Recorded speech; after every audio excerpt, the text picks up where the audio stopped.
This copyrighted telecast may not be reproduced, retransmitted, or used in any form without the authorized written consent of NASCAR Broadcasting. NASCAR would like to thank all of our loyal fans for your continued support, and we hope you enjoyed today's broadcast.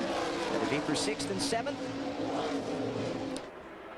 And the caution is out. Debris in turn 3 and 4. We got a couple cars in trouble up there also. Johnny Sauter, a flat left front tire. A Chicagoland winner. I guess he found the debris.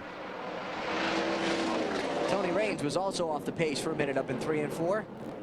Raines started in 14th place. He's fallen all the way back to 37th, and here's Sauter on pit road. That long, but yeah, it seems like it. I'm with you there. 15 or 20. Biffle is in 13th. Bodine in the 92 is in 12th. And the 21 is Jay Sauter in the 11th spot. And a caution flag off turn 4. Looks like Bruce Bechtel in the 77 car. He has backed it into the fence. Good. Corona, California driver. Second Busch Series start for him. No relation, by the way, to Gary Bechtel. Ever see the 77 of Bechtel, Jimmy Means' car? Ew. Hard contact. When that back end jumps off the ground like that. And you're right, Greg Biffle has decided to make a pit stop. Jay Sauter is a 21 car. Yep. Gives up the 10th place to come down pit road. So 9th place. Their fuel gamble came up a little short.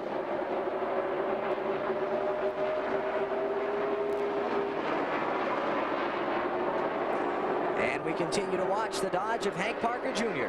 Team GNC trying to live well today. What, they make 114 laps on a tank of fuel. They have been living right. Yes. They might be getting some of that medicine in the gas tank to make fuel. 7 laps to go. In search of his second career Busch Series win. Parker Jr.'s got a 1,000-watt smile. I tell you what, he's a very energetic young man. Yep. Very personable. A lot of fun to be around.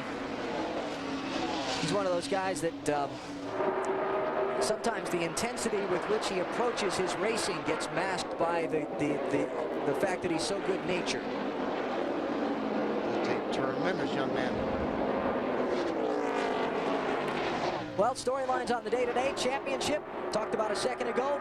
Going to pretty much be a draw here today between Biffle and Keller.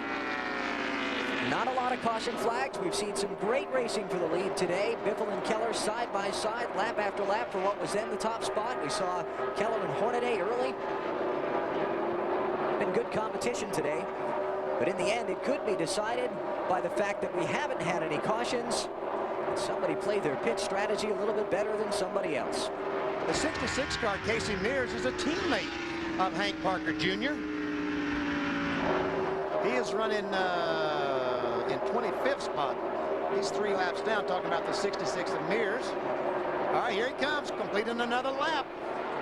You've won these races before on fuel mileage. Is he nervous? He's got to be scared to death. Oh, you know he's scared to death. I always managed to lose him on fuel mileage, not win him. Did you? Oh, yeah.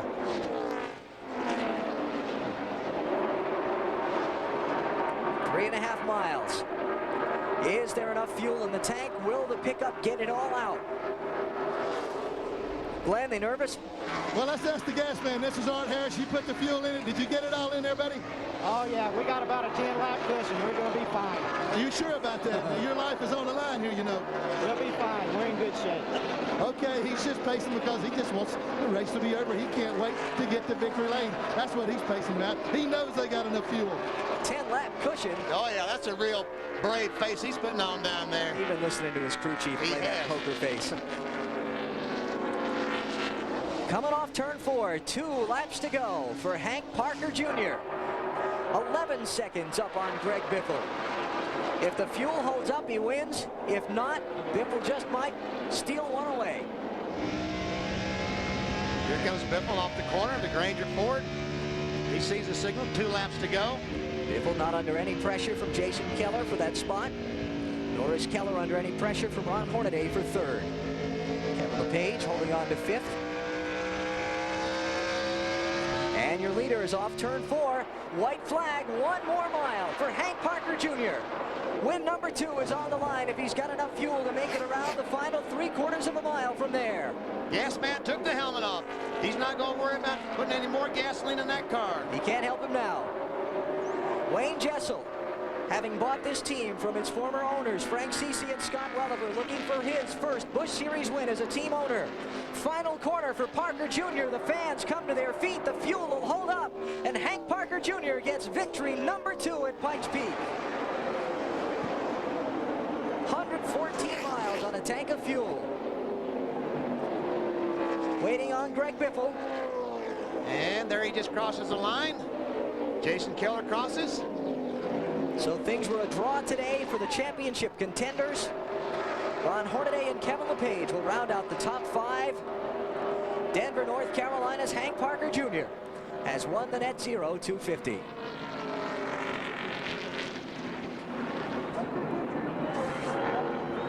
Started the day in 23rd place. That means he now holds the record for the farthest advancement from deep in the field to go to victory lane.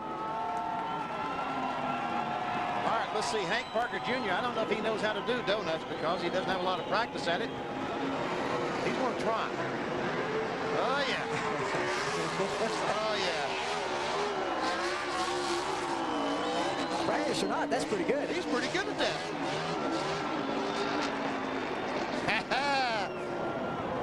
Yes, sir. Crew on the wall, applauding every minute of it. Way to go, Hank.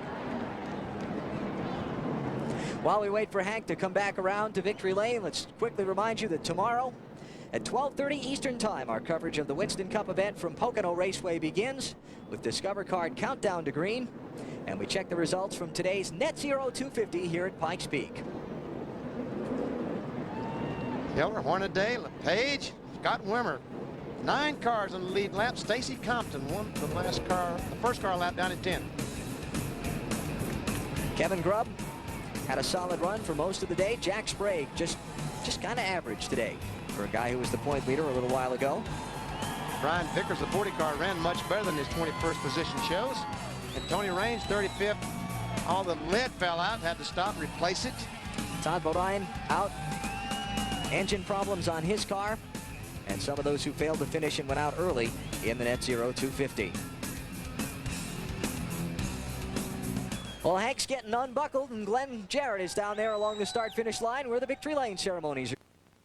This copyrighted telecast may not be reproduced, retransmitted, or used in any form without the authorized written consent of NASCAR Broadcasting. NASCAR would like to thank all of our loyal fans for your continued support, and we hope you enjoyed today's broadcast. This has been a presentation of TNT Sports.